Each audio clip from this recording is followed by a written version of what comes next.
Guys, what's going on? Welcome back. I'm Flipataku, and today we're doing the 12 days of anime video. Now, usually I believe people do 12 days of anime by doing 12 videos for each day leading up to Christmas or the holidays, whichever you celebrate. But today, just because of my work schedule, because of how busy I am, I decided to condense all 12 videos into one, and we are going to be doing something a little different. All the anime that I'm going to suggest to you is going to be mecha anime. You guys who follow my channel know I love mecha anime. But there are some caveats to this list. One, there is no Gundam at all. There's no Gundam on this list. Everyone knows Gundam, and I do plan on doing a separate video, like a Gundam Blu-ray buying guide. Also, I'm planning on doing a full Universal Century breakdown. So that's coming. So if you guys want Gundam content, that is coming. Second of all, no Neon Genesis Evangelion. EVA is a very important series to me. It's a very important series to anime as a whole. But again, it's widely known. And also, it's not very easy to obtain DVD or Blu-ray copies of it legally. So I don't want to suggest that to you guys. Also, no Gurren Lagann. I wanted to include Gurren Lagann on this list, but it's so well known. Everyone knows what Gurren Lagann is, so I completely just took that off the list. It was originally on this list. But let's get into it. And first off, I want to kind of cheat. I'm putting two titles for the first spot, so they count as one, and it's because both of these series play into the Voltron franchise. A lot of you grew up in the States know what Voltron is. You guys grew up with Voltron, but there are two shows that make up the core Voltron experience. So the first up is Beast King Go Lion. Now this was produced by Toei Animation, and it ran between 1981 and 1982. And this was the Defender of the Universe version of Voltron. What the thing I want to suggest with these, because both of these, this one and the next one are both out of print. They are a lot darker than their Voltron counterpart. Obviously, when it came over to the US, they made sure it was kid-friendly. It's a beloved kid franchise. But yeah, this is where it started. This is Beast King and Go Lion. And then next up, another anime also produced by Toei Animation, and it ran from 1982 to 83, and it made up the vehicle Voltron section of the Voltron franchise. And that is Armor Fleet Dairuger XV right there. Again, these are both put out by Anime Works, and there's 3 volumes for each of these, and sadly they're all out of print. The final volume of Armor Fleet Dairuger is pretty OP, pretty double OP out of print, and that's kind of sad because I think these series for the mecha genre are very important, especially if you're a fan of Voltron and you want to like see where it came from. These are a lot darker, and I actually like these over Voltron, honestly. Next up, we got Voltus 5.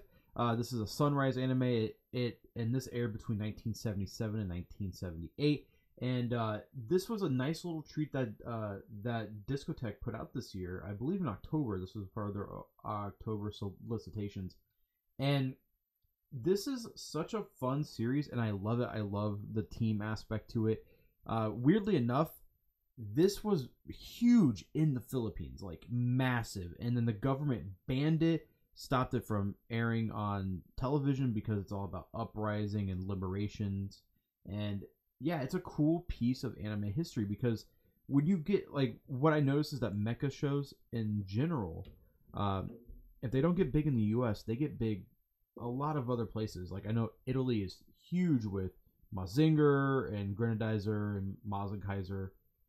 And then the Philippines were huge with Voltus 5. And now this is the first part, or not the first part, this is part of a 3-part quote-unquote robot romance trilogy. The other 2 parts are not licensed here in the States. Hopefully, if this sells well, maybe Discotek or somebody else can put out the other 2 parts. It's not too long. I believe we have 40 episodes. It's not a crazy long series. 40 episodes is a good chunk, but I love the robot designs. I just love giant robots. And I also love mecha, you know. So then next up we got Aura Battler Dumbine. Now this was created by Sunrise, and it came out in 1983 to 1984. So this came out after Gundam blew up, and this was directed by the creator of Gundam, Tomino. And technically, this series is an isekai. It combines a lot of fantasy elements. There's guns in there. There's obviously mechs. The mechs have a very fantastical look and feel to them. The world is very intriguing, and I recommend you guys pick this up because a lot of the stuff that Sentai has put out that was directed by Tomino, for instance, like Space Runaway Ideon, which isn't on this list. I wanted to include not that much Tomino stuff because I could have just made a list of this. I could have put Overman King Gainar, or what did I just say? I forgot. I'm having a brain fart. Ideon. So yeah, but yeah, this I highly recommend. This is my favorite out of the Tomino stuff that's out in English that's not Gundam related. So go pick this up. A lot of stuff is going out of print, so if you can snag it for a good price, snag it. I was lucky enough to snag it this. I'm saying snag it a lot. Snag it. I was lucky enough to cop this, as the cool kids would say, during Sentai's summer sale. It's normally priced at $100. It is 49 episodes on 6 Blu-ray discs. It's a solid release. It's nothing crazy or stand out, but I do recommend it because I think this is a very special series, and also it's cool to have a piece of history. Like most of the things I'm going to say, it's really cool to have a piece of anime history. Now, one of the newer series on the list is Marriage of God and Soul Godinar. This was produced by AIC and OLM. It ran between 2003 and 2004. And yeah, this is a very over-the-top mecha series. The closest thing I could relate this to, because of the sexual themes, is probably Darling in the Franxx, except this doesn't suck. This is actually a lot of fun. It's 26 episodes, so it's gonna breeze by. Like, it's just gonna just go by in a breeze. I highly recommend you guys pick this up. This is a solid release. My wife got me this for my birthday. It was either birthday or anniversary, so thanks, Tay.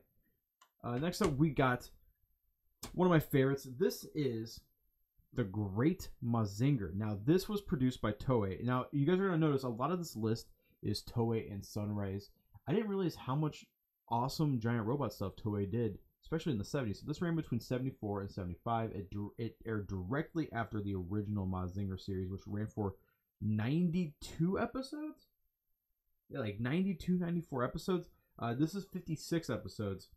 And again, this is just a lot of fun. This is a lot of camp. This is cheesy. This knows what it is. It doesn't try to be anything it's not.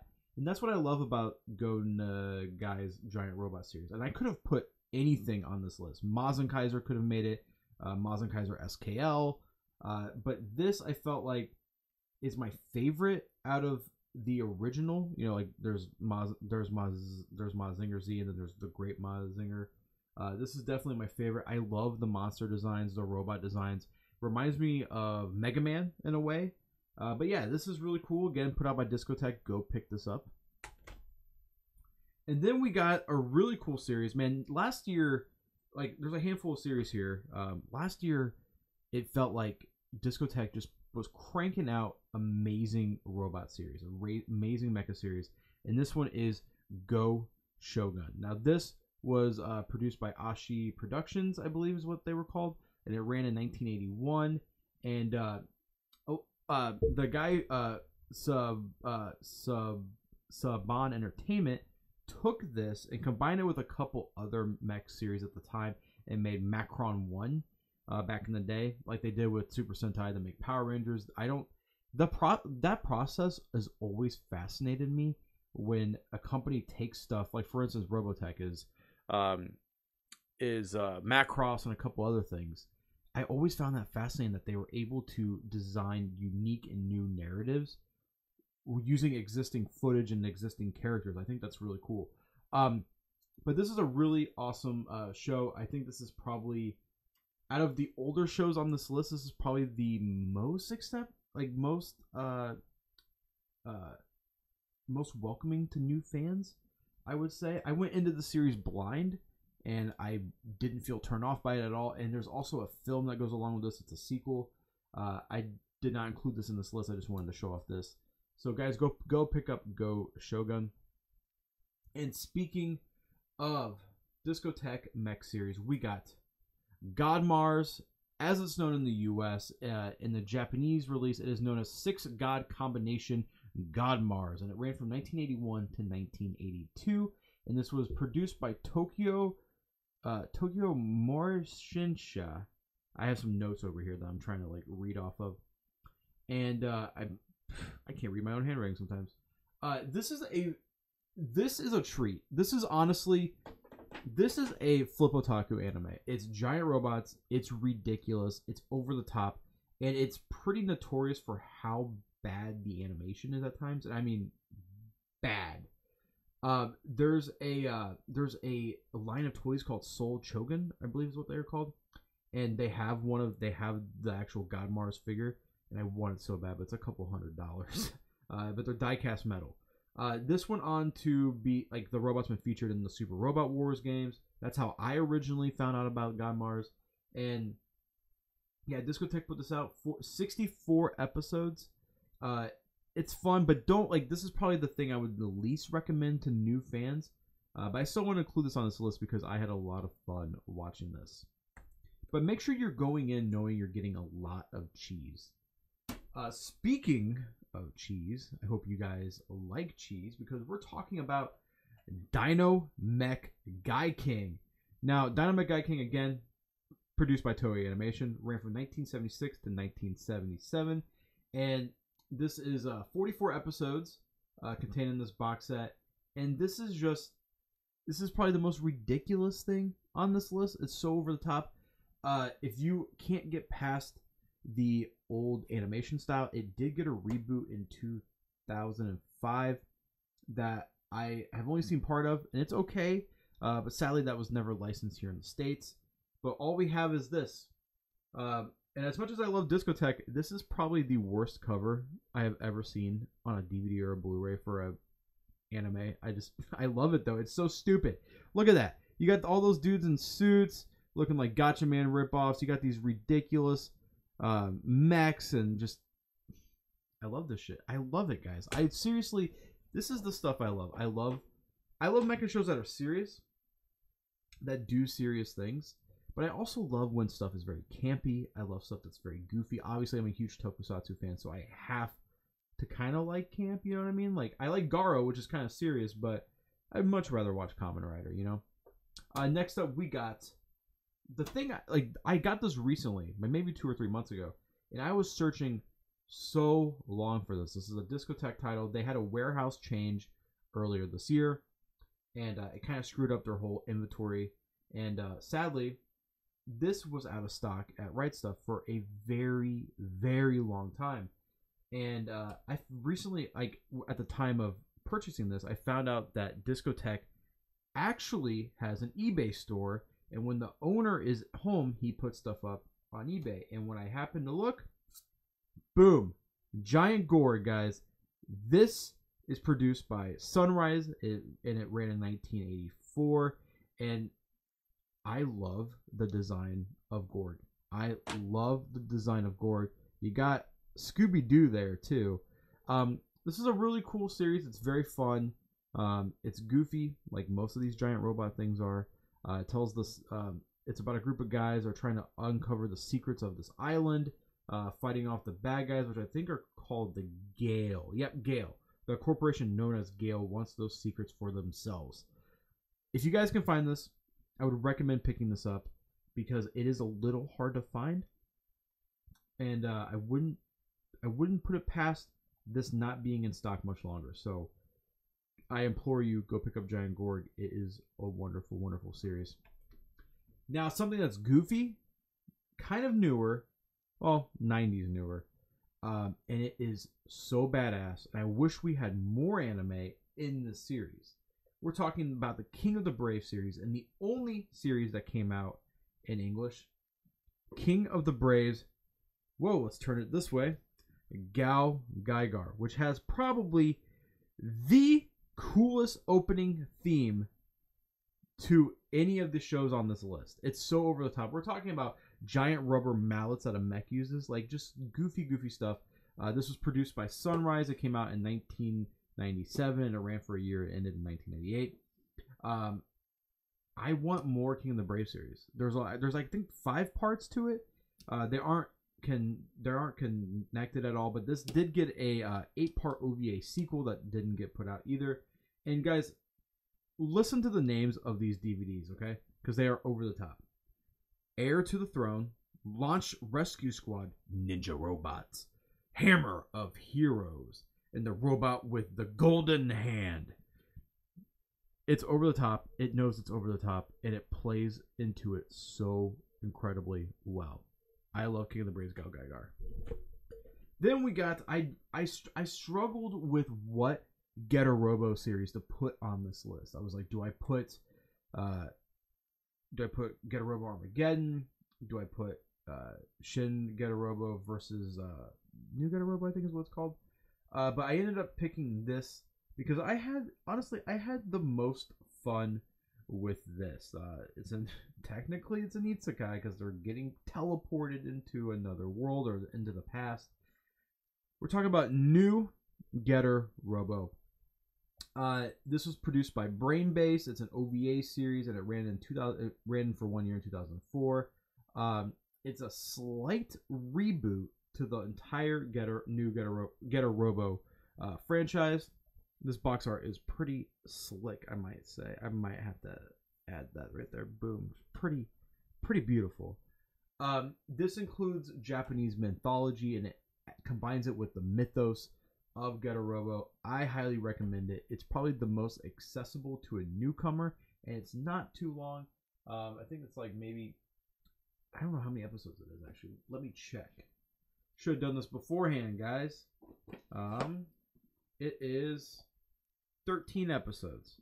So not too long, not too short. Sadly, this is out of print physically, but this whole box set I found for dirt cheap. So these aren't like, people aren't, spending a ton of money on them. But another series I want to talk about, and probably the second to newest, because I think Go Danar was the newest. This has a couple box set releases that you can get. This is the Grand Canyon collection put out by ADV Films, and we're talking about Razafon. This is produced in 2002 by Studio Bones, and I love the mythos that are in this show. A lot of people say it's an Evangelion ripoff. I disagree, strongly disagree. I think it does have some inspiration from Eva on its sleeve. It does wear it on its sleeve a little bit, but I think this does things differently, and it does things a little bit better than Eva does. I highly recommend you guys pick this up. It is a little bit of a long series. I think it's 25 episodes, and it's like a movie as well. This is on Crunchyroll, I believe, at the time of this recording. This box set, I believe, is out of print, but again, this isn't like super crazy expensive. It's not very sought after. But yeah, guys, that is my list for 12 Days of Anime, the MECHA edition. As you guys probably noticed, I didn't really include any like mechs. Like I didn't include Armored Trooper Votoms. I didn't include Gundam. And I did that for a reason, because I wanted, Christmas time is supposed to be fun. It's supposed to be a blast, and I wanted to just kind of select fun, goofy things in the giant robot world. So that's my list, guys. Hopefully you like it. Let me know if you guys have watched any of this stuff. Let me know if you guys like any of this stuff. And if you're Base Senpai and you're still watching, I know you hate this stuff, but secretly you're a huge mecha fanboy. Anyways, guys, I'm Flip Otaku, and if I don't talk to you guys, have a happy holiday, and I'll see you guys next time.